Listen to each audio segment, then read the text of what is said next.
두바이의 부호 자심 알파리드는 중동 전역에서 이름을 떨치던 인물이었다. 그는 부동산과 에너지 산업을 기반으로 한 제국을 세우며 막대한 부를 일궈냈고, 언론은 그를 늘 성공과 권력의 상징으로 묘사했다. 그러나 그의 삶은 어느 날 갑작스럽게 균열을 맞이했다. 유일한 아들, 18살의 카림이 희귀한 신경계 질환을 진단받으면서부터였다. 전 세계 유수의 병원을 돌며 최첨단 장비와 최고 권위의 의사들에게 도움을 청했지만 돌아오는 대답은 한결같았다. 치료 불가, 기대 수명 단축, 현대의학의 한계라는 냉혹한 선언뿐이었다. 카림은 학업에도 뛰어났고 음악과 스포츠에도 열정이 있었던 소년이었다. 그러나 병은 빠른 속도로 그의 몸을 약화시키고 삶에 대한 의욕마저 빼앗아갔다. 가족은 매일같이 새로운 방법을 찾아 나섰다. 런던, 뉴욕, 취리, 베를린 등 세계적인 의료 허브를 전전했지만 결과는 변함이 없었다. 의사들은 수치와 데이터, 영상 자료를 들이밀며 더 이상의 가능성은 없다고 단정했다. 수십억 달러의 재산을 쌓아올린 아버지의 힘도 이 순간만큼은 무기력했다. 언론에는 아직 알려지지 않았지만 두바이 상류 사회에서는 이미 이 소식이 은밀히 퍼지고 있었다. 재벌의 아들이 시한부 판정을 받았다는 이야기는 사람들 사이에서 수군거림을 불러일으켰다. 자심은 평생을 냉철한 판단과 과감한 투자로 살아왔지만 이번만큼은 어떠한 선택도 할 수 없다는 사실에 무너졌다. 그는 종교적 기도 모임부터 대체 요법에 이르기까지 평소 같으면 눈길조차 주지 않았을 모든 가능성을 붙잡으려 했다. 그러나 수많은 시도에도 불구하고 카림의 상태는 나아지지 않았다. 밤마다 자심은 호화로운 저택의 방 안에서 홀로 앉아 생각에 잠기곤 했다. 끝없이 쌓아올린 부가 도대체 무엇을 위한 것인지, 권력과 명성이 무슨 의미가 있는지 자문했다. 아들을 지켜내지 못한다면 그 모든 것이 허망하게 무너져 내린다는 사실이 그의 마음을 잠식했다. 그는 스스로를 자책하며 지난 세월을 돌아보았다. 늘 일에 몰두하고 거래와 계약에만 매달리며 정작 가족과 함께한 시간은 손에 꼽을 정도였다. 이제 와서 아들에게 줄 수 있는 것이 무엇인지 생각할 때마다 가슴이 무거워졌다. 그러던 어느 날 오랜 기간 곁에서 일해온 비서가 조심스럽게 한 소식을 전했다. 한국에서 전통적인 치료법을 연구하며 특이한 성과를 내는 젊은 전문가가 있다는 얘기였다. 정식 의학계에서는 여전히 논란이 많지만 서양에서 절망적인 판정을 받은 환자들이 회복되는 사례가 있다는 소문이 돌고 있다는 것이었다. 자심은 처음에 반신반의했다. 세계 최고라 불리는 병원에서조차 고개를 저은 병을 아시아의 작은 나라에서 고친다는 이야기는 믿기 어려웠다. 그러나 다른 선택지가 없다는 현실이 그를 붙잡았다. 카림의 건강은 날이 갈수록 악화되고 있었고 시간은 그들에게 관대하지 않았다. 자심은 모든 가능성을 걸어보기로 마음먹었다. 그는 곧바로 한국의 전문가와 접촉을 시도했다. 몇 차례의 이메일과 통역을 거친 뒤 그들은 서울에서 직접 만나 치료 여부를 논의할 수 있다는 답변을 받았다. 자심은 곧 전용기를 준비했고 의료진 일부와 가족, 비서를 대동해 한국행을 결정했다. 결정을 내린 그날 밤 자심은 아들의 방을 찾아가 오래도록 지켜보았다. 화려한 샹들리에와 고급 가구로 꾸며진 공간 속에서 카림은 피곤한 얼굴로 누워 있었다. 예전 같으면 친구들과 활기찬 시간을 보내고 있을 나이인데 지금은 차갑게 울리는 의료 장비 소리 속에서 하루를 버티고 있었다. 자심은 마음 깊숙이 다짐했다. 한국에서의 여정이 마지막 희망일지라도 그 희망을 끝까지 붙들겠다고. 두바이의 신문들은 여전히 부동산 프로젝트와 국제 투자 소식으로 그의 이름을 헤드라인에 올리고 있었지만 자심의 관심은 이미 다른 곳에 있었다. 그의 머릿속을 지배하는 것은 오직 하나, 아들의 생명을 어떻게든 이어가는 일이었다. 재산을 팔아서라도, 권력을 포기해서라도 카림이 다시 웃을 수 있다면 그것으로 충분했다. 비행 준비는 신속히 진행되었다. 두바이 공항의 전용기 경락고에서는 의료 장비와 필요한 인력이 분주히 움직였고 일정이 기밀로 유지되었다. 외부에 이 사실이 알려질 경우 언론의 관심과 추측이 쏟아질 것이 분명했기 때문이다. 자심은 그 모든 소음을 피하고 싶었다. 이번 여정은 가족에게 마지막으로 주어진 기회일지 모른다는 절박함만이 그를 움직이고 있었다. 카림은 처음에 한국행을 달가워하지 않았다. 끝없는 병원 생활에 지친 그는 새로운 시도가 또 다른 좌절로 끝날 것이라는 두려움에 사로잡혀 있었다. 그러나 아버지의 간절한 눈빛은 그를 설득했다. 아버지가 자신을 위해 할 수 있는 마지막 노력이라는 것을 알았기에 그는 마침내 고개를 끄덕였다. 이렇게 해서 두바이의 부호와 그의 아들은 아시아의 한 나라로 향하는 긴 여정을 시작했다. 세계의 중심 무대에서 살아온 그들이 선택한 길은 화려한 빌딩도 첨단 의료센터도 아니었다. 오히려 전통과 자연, 그리고 인간의 마음을 중시하는 낯선 방식이었다. 두바이에서 서울로 향하는 비행편은 단순한 이동이 아니라 절망 속에서 다시 꿈꾸는 모험이었다. 그들의 가슴 속에는 불확실성과 두려움이 가득했지만 동시에 작은 불씨 같은 희망이 타오르고 있었다. 자심은 창밖 어둠 속에 펼쳐진 사막을 바라보며 스스로를 다잡았다. 이제는 돈과 권력으로가 아니라 아버지로서의 진심으로 아들을 지켜내야 할 시간이었다. 이 모든 여정의 시작은 절망이었다. 그러나 절망 속에서도 포기하지 않는 마음이 있었기에 그들은 새로운 길을 선택할 수 있었다. 두바이에서의 마지막 밤이 지나고 새로운 기적을 찾아 떠나는 비행기가 이륙했다. 두바이에서 출발한 전용기가 인천에 도착했을 때 자심 알파리드와 가족은 이미 심리적으로 한계에 다다라 있었다. 카림의 상태는 비행 내내 악화와 호전을 반복했고 의료진은 조심스레 경과를 살피며 긴장을 늦추지 않았다. 한국행이 무모한 선택일 수도 있다는 불안이 모두의 마음에 자리했지만 다른 길은 없었다. 두바이에서 보낸 지난 몇 달은 실패의 연속이었고 이제 남은 건 이곳에서 전해들은 희미한 가능성뿐이었다. 서울에서 자신과 가족이 가장 먼저 마주한 것은 차갑고 계산적인 병원이 아니었다. 소개받은 이름은 김지은이라는 여성이었고 정식 의사도 아닌 물리치료사 출신이라는 설명이 덧붙었다. 두바이에서 세계적인 명의들을 상대해온 자심에게 이 정보는 낯설고 당혹스러웠다. 그러나 이미 여러 경로로 확인된 증언들이 있었다. 서양 의학에서 포기한 환자들이 이 여성의 손을 거쳐 회복했다는 사례였다.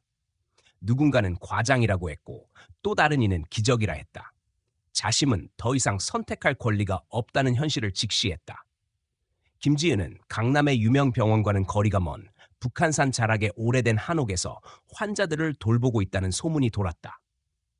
자심은 처음에 믿기 어려웠다.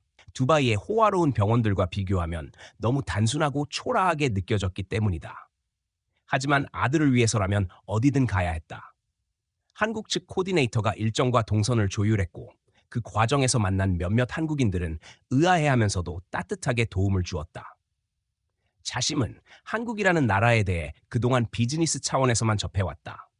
건설 프로젝트, 기술 투자, 나 패션과 K 콘텐츠 정도가 그의 머릿속 이미지였다.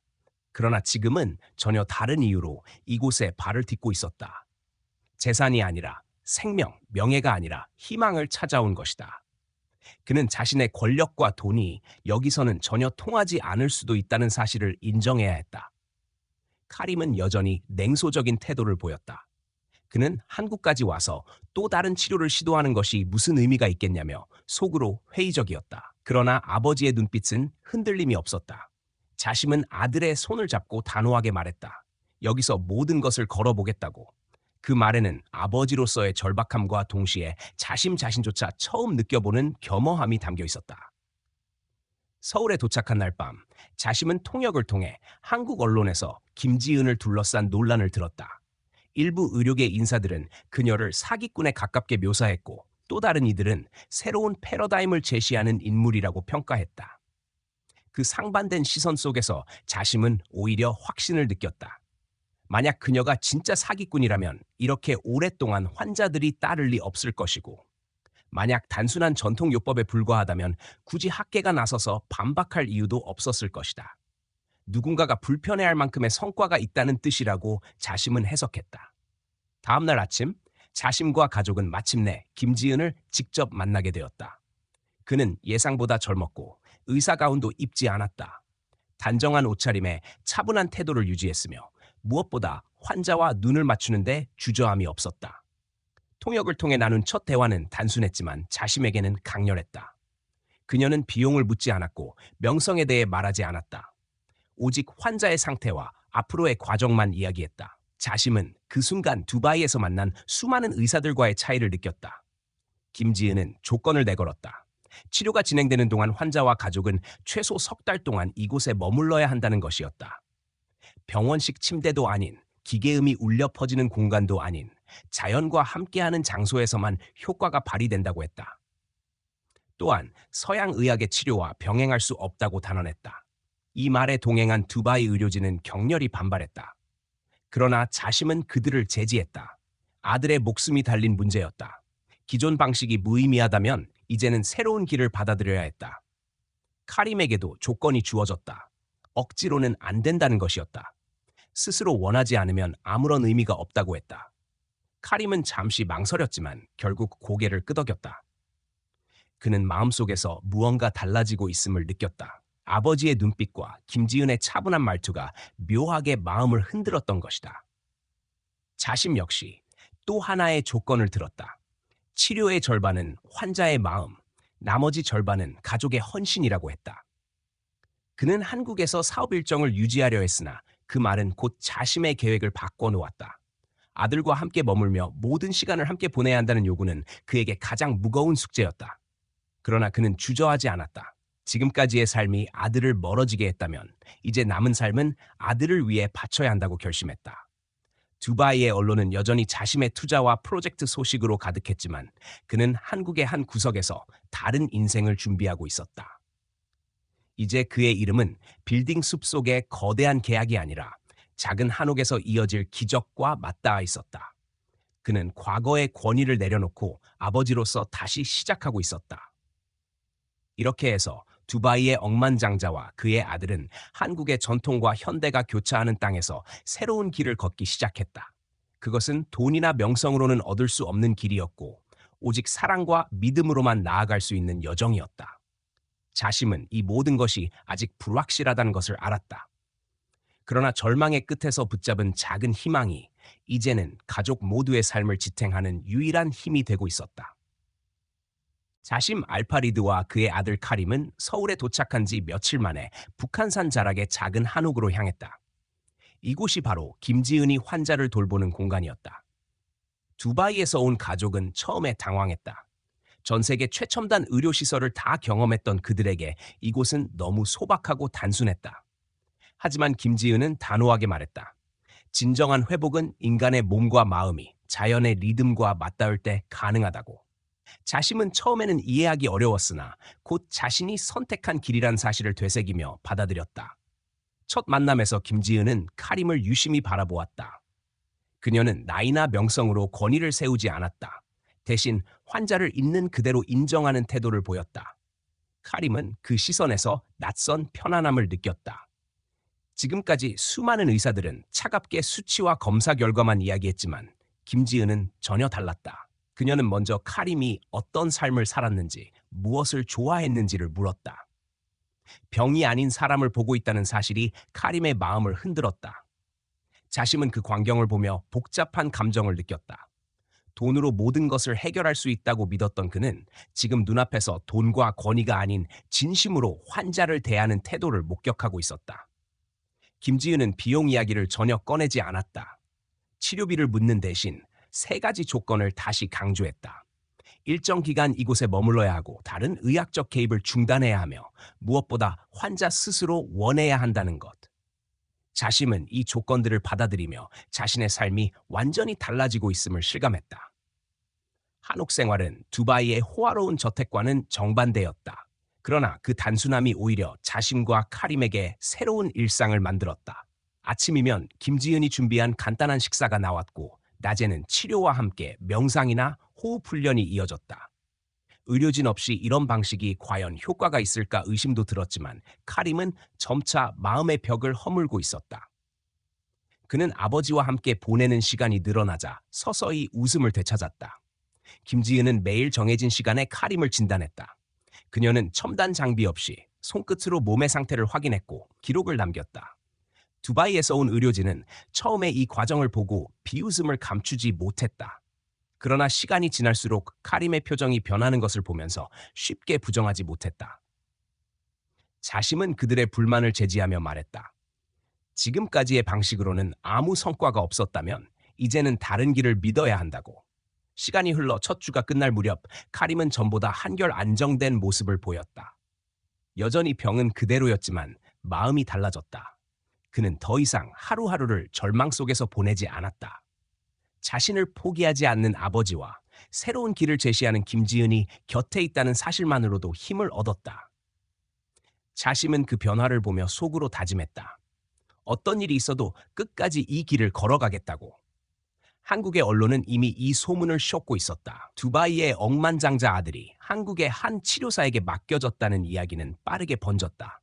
일부 언론은 기적을 기대한다는 제목을 달았고 다른 언론은 비과학적 실험이라며 비판했다. 그러나 자심은 외부의 시선을 차단했다. 그에게 중요한 것은 아들의 생명뿐이었다.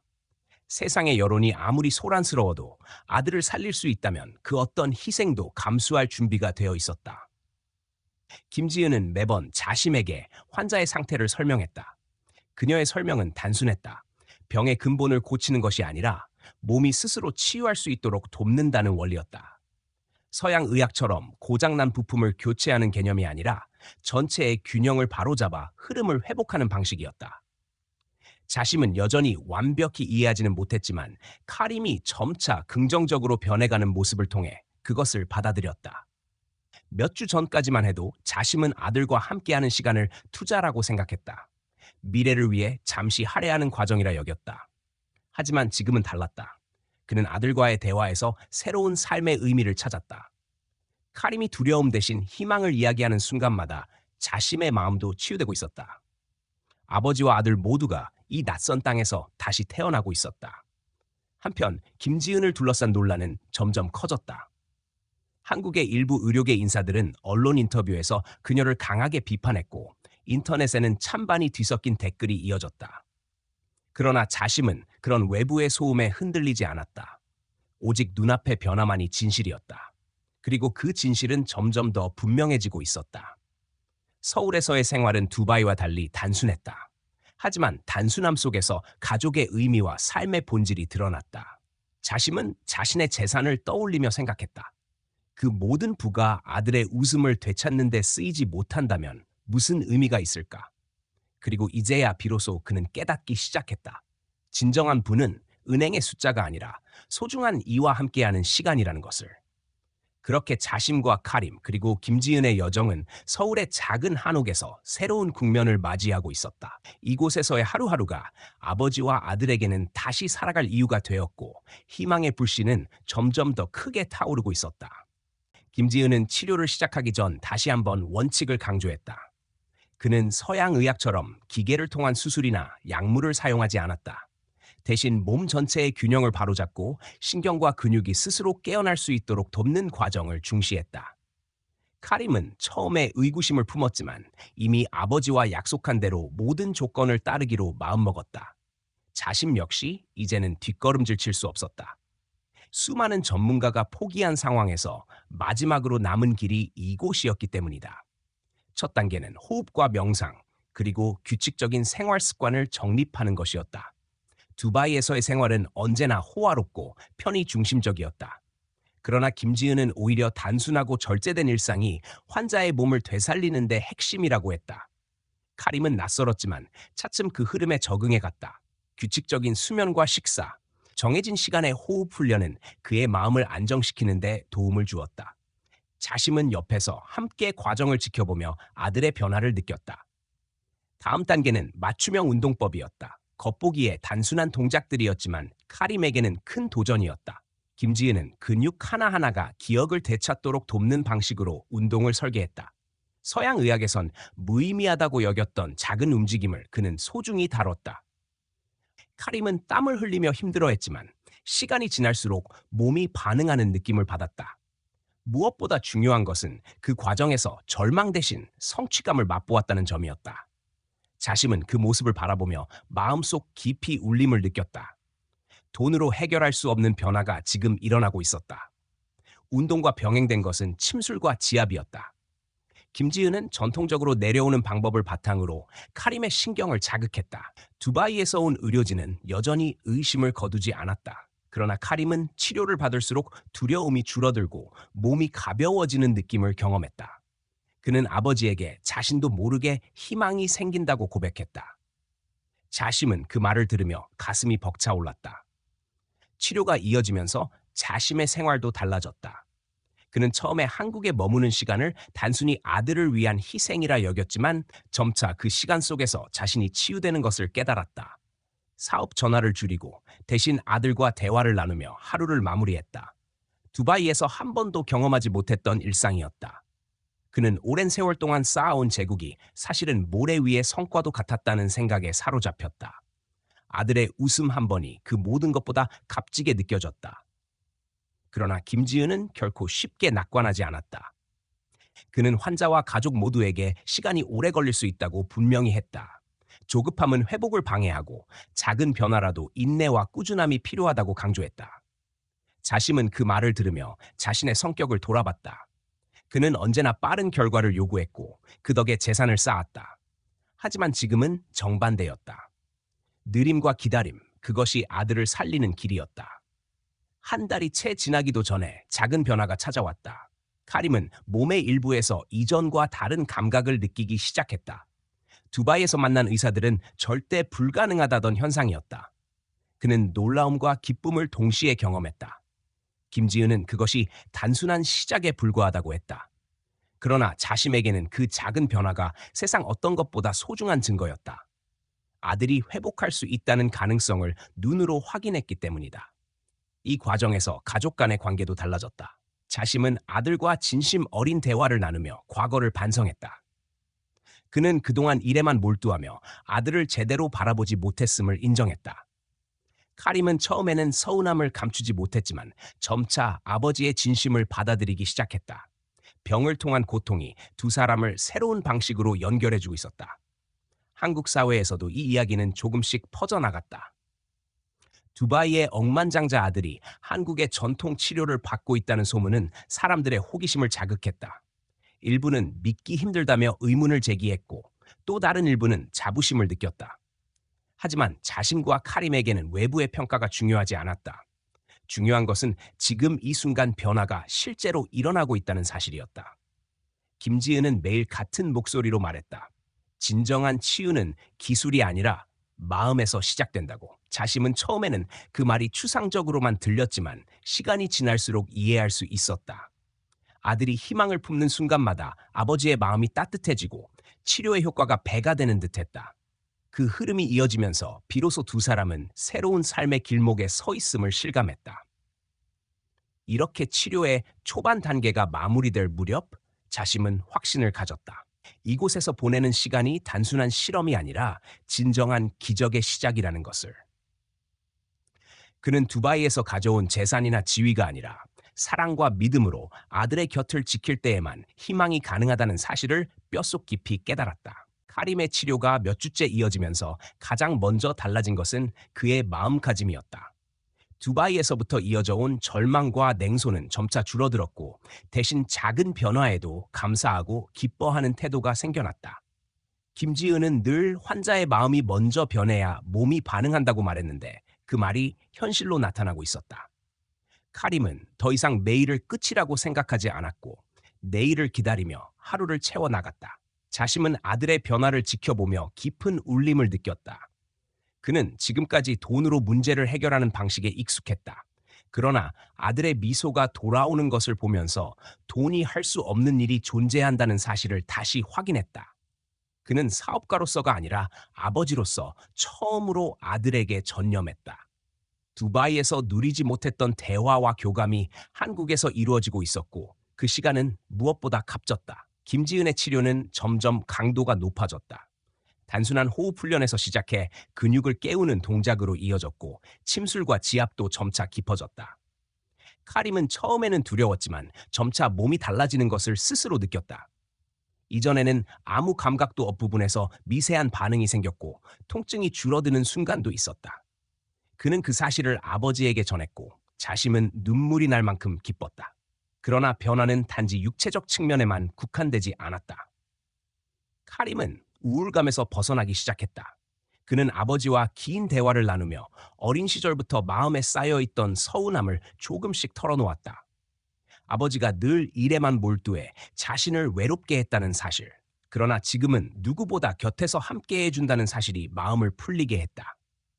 자심은 아들의 고백을 받아들이며 진심으로 사과했고 두 사람의 관계는 새로운 국면에 접어들었다. 이 과정에서 카림은 자신을 치료해주는 김지은에 대한 신뢰도 깊어졌다.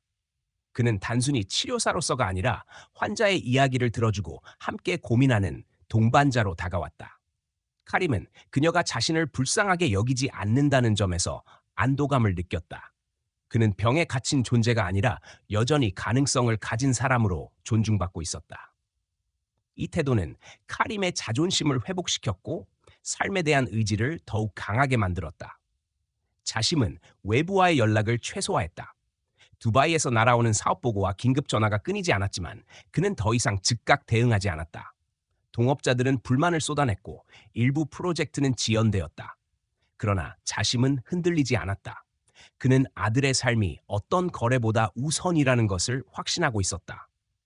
한국에 머무는 시간이 길어질수록 그는 새로운 가치관을 가지게 되었다. 한국 사회에서 이 소식은 조금씩 퍼져나갔다. 두바이의 억만장자 아들이 한국에서 전통 치료를 받고 있다는 이야기는 호기심을 불러일으켰다. 일부 언론은 긍정적으로 보도했지만 다른 언론은 근거 없는 미신이라며 비판했다. 의학계 일부에서도 목소리가 나왔다. 현대 의학으로 불가능한 일이 어떻게 가능하냐는 의문이 쏟아졌다. 하지만 자심과 카림은 외부의 평가에 개의치 않았다. 그들은 눈앞에서 변화를 직접 경험하고 있었기 때문이다. 카림은 치료가 이어질수록 새로운 희망을 품었다. 그는 아버지와의 대화에서 미래에 대해 이야기하기 시작했다. 병이 낫는다면 다시 공부를 이어가고 싶다는 포부, 그리고 자신처럼 병으로 고통받는 사람들을 돕고 싶다는 꿈을 꿨다. 자심은 그 이야기를 들으며 아들이 이미 달라졌음을 실감했다. 절망 속에 있던 소녀는 더 이상 존재하지 않았다. 대신 삶의 의미를 다시 찾아가려는 청년이 되어가고 있었다. 김지은은 여전히 신중했다. 그는 환자와 가족이 지나친 기대를 품지 않도록 조심했다. 그러나 작은 변화들이 쌓이며 분명한 차이가 나타나고 있음을 인정했다. 그는 환자의 몸이 스스로 길을 찾기 시작했다고 말했다. 자심은 그 말을 듣고 또 한 번 확신을 다졌다. 지금까지의 과정이 헛되지 않았다는 것, 그리고 끝까지 버티면 반드시 결실을 맺을 수 있다는 믿음이었다. 치료가 2달 가까이 이어지자 카림은 전보다 훨씬 안정적이었다. 여전히 완전한 회복과는 거리가 있었지만 더 이상 절망의 그림자에 갇혀 있지 않았다. 그의 눈빛은 달라졌고 아버지와의 관계는 깊어졌다. 자심은 매일 아들의 얼굴에서 희망을 확인했다. 그리고 그는 속으로 다짐했다. 앞으로의 삶은 더 이상 돈이나 권력을 위해 달리지 않을 것이라고. 아들의 웃음을 지켜내는 것이야말로 진정한 성공이라는 것을 그는 깨닫고 있었다. 이렇게 해서 그들의 여정은 단순한 치료를 넘어 서로의 삶을 바꾸는 과정이 되고 있었다. 몸이 회복되기 시작한 아들과 마음이 변해가는 아버지, 그리고 그 곁을 지키는 치료사. 세 사람의 이야기는 한국 땅에서 서서히 새로운 전환점을 향해 나아가고 있었다. 카림의 작은 변화가 이어지던 어느 날, 서울의 의료계에서 이름을 알린 박민수 교수가 직접 한옥을 찾았다. 그는 서울대학교 병원 척추 분야의 권위자로 이미 여러 차례 언론에서 김지은의 치료를 비판해온 인물이었다. 자심은 갑작스러운 방문에 당황했지만 박 교수는 정중한 태도로 자신을 소개하며 의학적으로 설명할 수 없는 방식으로 환자를 다루는 것은 위험하다고 단언했다. 그는 최신 영상 자료를 보여주며 카림의 척수가 완전히 손상되었음을 지적했다. 박 교수의 논리는 명확했다. 서양 의학의 기준에서 보면 현재의 치료는 근거가 부족하며 환자에게 헛된 희망을 심어줄 뿐이라는 것이었다. 자심은 그의 말을 듣고 흔들렸다. 세계 최고라 불리는 의료진이 똑같이 말해왔던 주장이기 때문이다. 그러나 곁에 있던 김지은은 흔들림 없는 눈빛으로 대답했다. 과학은 수치로만 환자를 보지만 몸은 단순한 데이터가 아니며 실제 변화를 느끼는 것은 환자 자신이라고. 카림은 대화를 들으며 불안에 휩싸였다. 그는 분명히 다리에서 새로운 감각을 느끼고 있었지만 박 교수의 설명을 듣자 그것이 단순한 환상일 수 있다는 생각에 혼란스러웠다. 그는 아버지를 바라보며 확신을 구했지만 자신의 마음은 여전히 갈등 속에 있었다. 한쪽은 과학적 권위였고 다른 한쪽은 희망이었다. 그 선택은 어느 쪽이든 무거운 결과를 동반할 수밖에 없었다. 김지은은 환자 앞에서 논쟁을 계속하는 것은 바람직하지 않다며 자리를 정리하려 했다. 그러나 박 교수는 물러서지 않았다. 그는 아버지에게 병원으로 환자를 옮기면 줄기세포 치료와 최신 수술 기술을 결합해 일정 부분 호전을 기대할 수 있다고 설득했다. 자심은 흔들리는 마음으로 고개를 끄덕였다. 그 순간 카림은 절망적인 표정을 감추지 못했다. 자신을 믿어주던 아버지가 다시 과거로 돌아가는 듯한 느낌을 받았기 때문이다. 그날 밤 자심은 깊은 고민에 빠졌다. 두바이에서 보낸 지난 세월이 떠올랐다. 세계 최고의 전문가들이 모여도 해결하지 못한 문제를 과연 다른 방식으로 풀 수 있을까? 그러나 눈앞의 아들은 분명히 달라지고 있었다. 자심은 혼란 속에서 김지은에게 솔직하게 물었다. 정말로 이 길이 옳은지, 아들이 완전히 회복될 수 있는지. 김지은은 단호하게 대답했다. 거짓 희망을 주지 않으며 이미 몸의 작은 변화가 진짜라고. 자심은 다시 시험에 들었다. 만약 김지은이 틀렸다면 아들의 황금 같은 시간이 헛되이 흘러갈 수 있었다. 그러나 만약 박 교수의 말대로 병원으로 옮긴다면 지금까지 이어온 변화가 무너질 수도 있었다. 그는 처음으로 사업적 판단이 아닌 아버지로서의 결정을 내려야 했다. 카림은 아버지와 대화를 나누며 자신의 생각을 밝혔다. 그는 병원으로 돌아가는 것을 원하지 않았다. 매일 몸에서 일어나는 변화를 스스로 느끼고 있었고 그것이 단순한 착각이 아님을 확신했다. 그는 아버지에게 자신을 믿어달라고 말했다. 자심은 그 목소리 속에서 오랜만에 진심을 들었다. 아들이 절망을 딛고 스스로의 의지로 선택하고 있다는 사실은 자심에게 커다란 울림을 주었다. 결국 자심은 박 교수의 제안을 거절했다. 그는 아들의 결정을 존중하기로 했고 끝까지 김지은과 함께하기로 마음을 굳혔다. 박 교수는 납득하지 못했지만 더 이상 강제로 설득하지 않았다.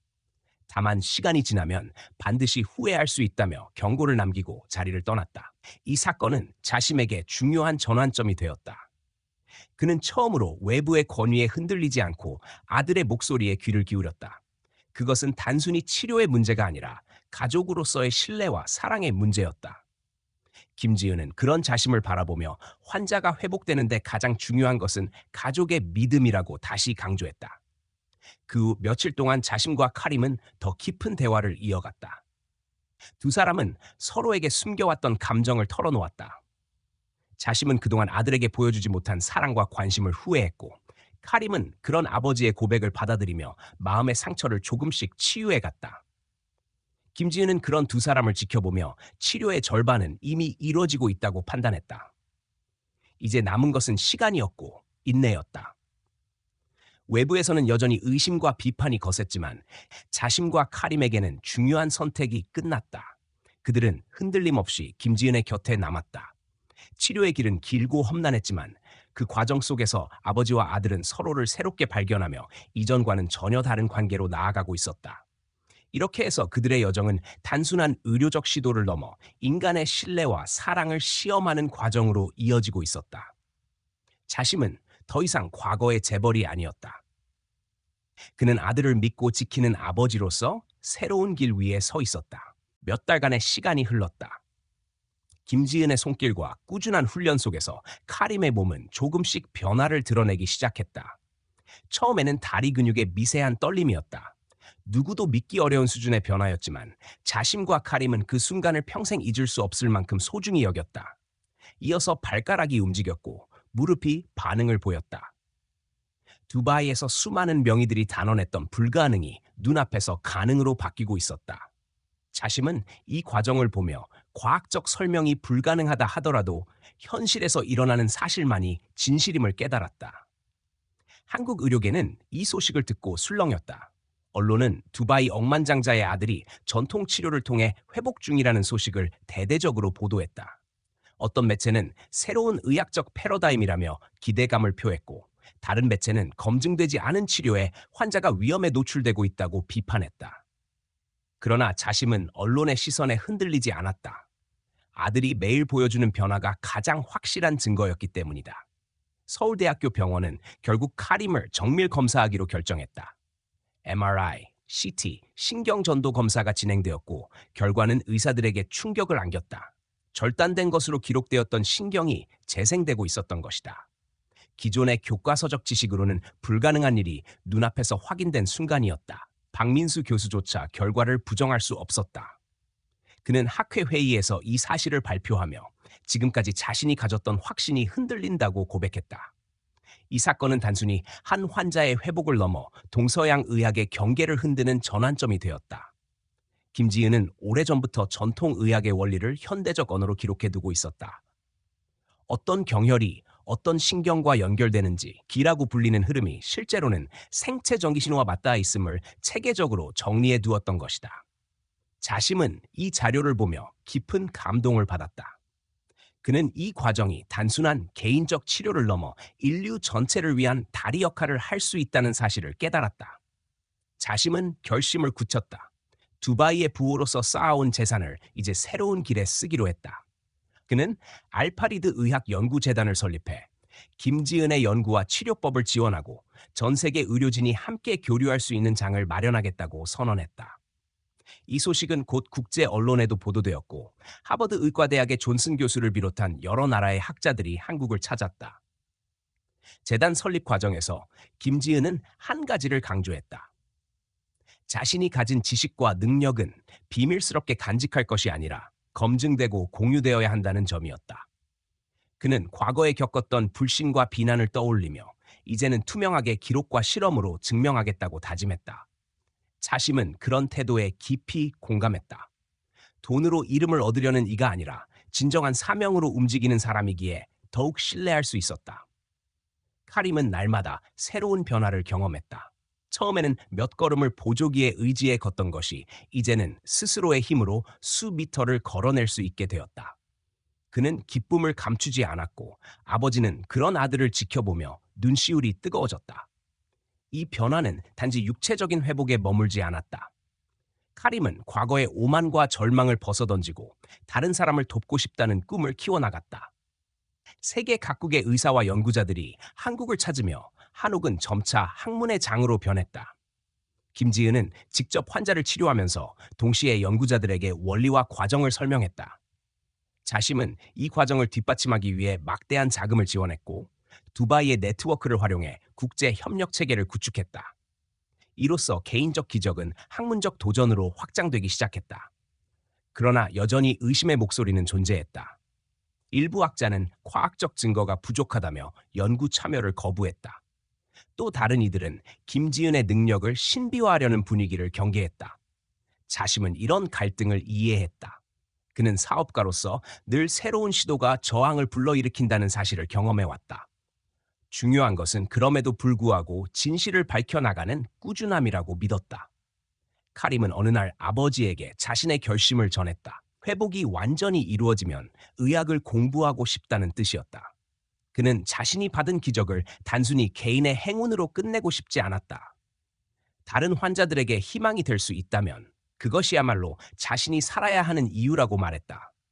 자심은 그 말을 들으며 더 이상 부를 물려주는 것만이 아버지의 역할이 아님을 깨달았다.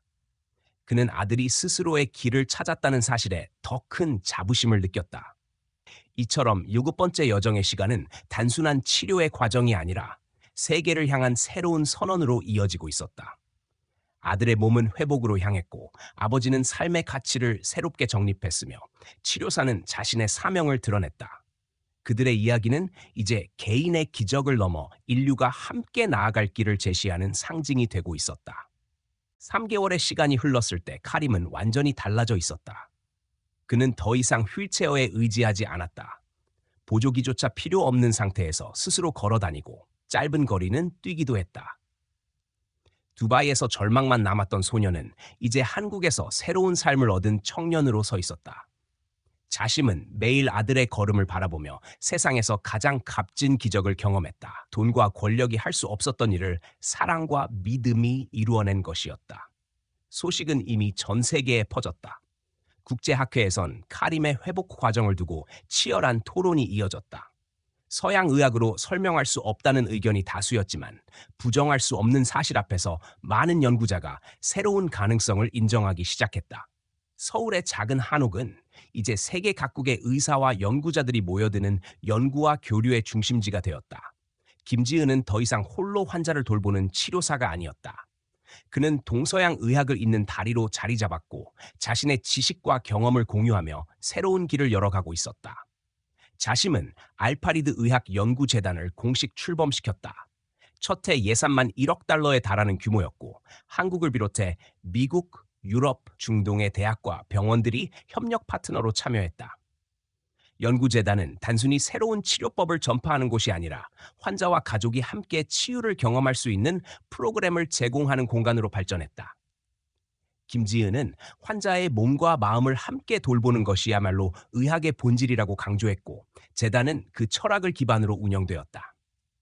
카림은 치료를 마친 뒤 두바이에 돌아가지 않았다.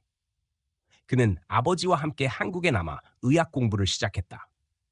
하버드 의대와 서울대가 공동으로 마련한 통합 프로그램의 첫 학생으로 등록한 것이다.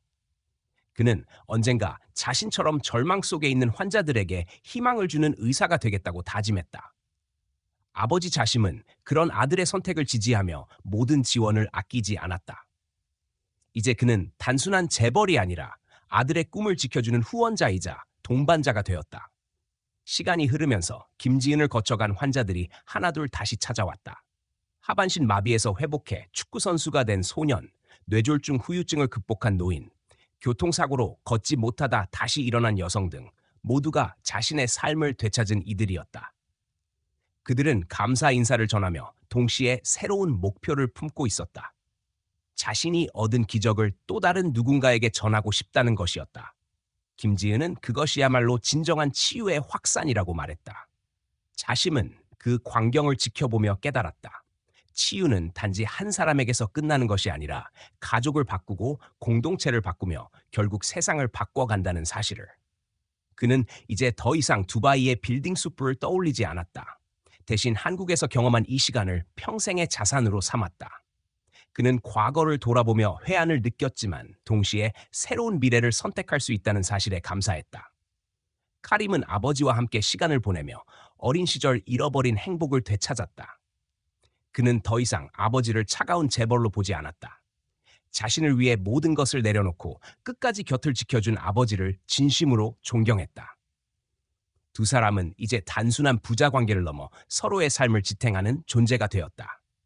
김지은은 여전히 언론과 대중의 관심을 부담스러워했다. 그러나 그는 자신의 사명을 외면하지 않았다. 아버지로부터 물려받은 일기장을 떠올리며 동서양 의학을 잇는 다리가 되라는 사명을 가슴 깊이 새겼다. 그는 환자를 통해 배운 것을 연구로 기록했고 세상과 나누었다. 그것이 오해와 비난을 불러오더라도 흔들리지 않았다. 이미 수많은 환자들이 그의 손에서 삶을 되찾았고 그것이 가장 확실한 증거였기 때문이다. 재단의 첫 국제 심포지엄이 열렸을 때 자심은 무대에 올라 짧은 연설을 했다. 그는 과거의 자신이 돈과 권력만을 쳤었던 사람임을 고백했다. 그러나 아들의 병을 통해 진정한 가치는 나눔과 사랑에 있음을 깨달았다고 말했다. 그의 고백은 많은 이들의 마음을 울렸다. 부와 성공으로 상징되던 인물이 이제는 희망과 사랑을 이야기하고 있었기 때문이다. 카림은 그 자리에서 자신도 다짐을 전했다. 그는 절망 속에서도 희망을 버리지 않도록 도와준 아버지와 김지은에게 감사하며 앞으로 더 많은 사람들에게 희망을 전하는 의사가 되겠다고 말했다. 그의 목소리는 단호했고 많은 이들이 그 말에 박수를 보냈다. 이렇게 두바이의 억만장자와 그의 아들이 한국에서 경험한 기적은 단순한 개인의 회복이 아니라 세계의 새로운 길을 제시하는 사건이 되었다. 돈도 권력도 할 수 없었던 일이 사랑과 의지 그리고 헌신 속에서 가능해졌다. 우리가 이 이야기를 통해 배울 수 있는 것은 분명하다. 의학은 기술과 장비로만 완성되지 않는다. 환자를 향한 진심, 가족의 사랑, 그리고 포기하지 않는 마음이 함께할 때 비로소 기적이 일어난다. 절망은 끝이 아니라 새로운 시작이 될 수 있고, 진정한 치유는 몸이 아니라 마음에서 비롯된다. 세상은 여전히 냉혹하고 불가능이라는 단어가 가득하다. 그러나 이 이야기처럼 누군가의 사랑과 믿음이 함께할 때 불가능은 가능으로 바뀔 수 있다. 진짜 기적은 멀리 있지 않다. 서로를 향한 따뜻한 마음 속에 이미 존재한다. 오늘 함께 이야기를 끝까지 들어주신 모든 분들께 진심으로 감사의 말씀을 드립니다. 이 이야기를 통해 우리가 다시 한번 깨달을 수 있는 것은 어떤 절망적인 상황에서도 사랑과 믿음, 그리고 포기하지 않는 마음이 있다면 기적은 반드시 찾아온다는 사실입니다. 아들의 병을 통해 변해가는 아버지의 모습, 그리고 끝까지 환자를 포기하지 않은 치료사의 헌신은 우리에게 삶의 진정한 가치를 생각하게 합니다. 이야기를 나누며 여러분께서도 스스로의 삶을 돌아보고 주변의 소중한 사람들과 나누는 마음이 얼마나 큰 힘을 가지는지 느끼셨기를 바랍니다. 때로는 돈이나 명예보다 따뜻한 위로의 말 한마디, 진심 어린 손길 하나가 더 큰 변화를 만들어낼 수 있습니다. 우리의 일상 속에서 작은 사랑과 관심이 모여 더 큰 기적이 이루어진다는 것을 꼭 기억해 주시길 바랍니다. 오늘 전해드린 이야기가 여러분의 마음에 작은 울림이 되었다면 저희 채널에 큰 힘이 되어 주시기를 부탁드립니다. 좋아요를 눌러주시고 아래 댓글에 여러분의 소중한 생각과 느낀 점을 나누어 주시면 더 많은 분들과 따뜻한 마음을 함께할 수 있습니다. 그리고 구독 버튼을 눌러주신다면 앞으로도 다양한 감동과 교훈이 담긴 이야기를 꾸준히 전해드릴 수 있습니다. 여러분의 관심과 응원이 저희에게는 무엇보다 큰 힘이 됩니다. 진심으로 감사드리며 앞으로도 함께해 주시기를 부탁드립니다.